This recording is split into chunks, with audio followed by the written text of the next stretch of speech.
Dottor Sbrissa, oggi è un importante momento di formazione per parlare di welfare e di futuro, perché la formazione è una chiave essenziale per un business plan che parli appunto anche di sostenibilità, potremmo dire.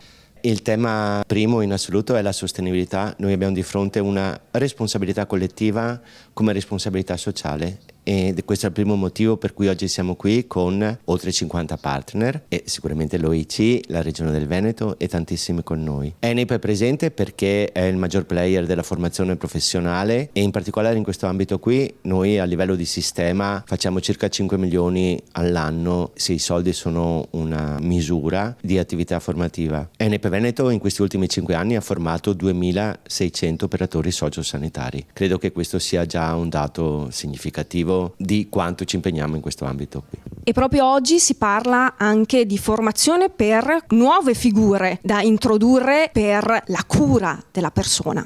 Servono nuove figure e servono soprattutto figure che abbiano nuove competenze. Nuove figure perché banalmente tutti sappiamo che diventiamo più vecchi, vuol dire che avremo una popolazione significativa oltre i 65 anni e oltre gli 80. Nuove competenze perché cambia tutto, cambia molto velocemente. Le persone che oggi hanno più di 65 anni sono fra i più grandi consumatori della domotica perché si vuole vivere bene a casa. Sono dei consumatori che sono diversi da quelli che hanno 30 anni. Hanno esigenze diverse, vivono in luoghi diversi e soprattutto necessitano di assistenza. Come noi decliniamo questa assistenza, la dobbiamo declinare rispetto al mondo che cambia per queste persone. La formazione è un agente significativo di sviluppo, deve agire insieme con altri attori e quindi la formazione è sviluppo nella sostenibilità sociale, ma tutti insieme.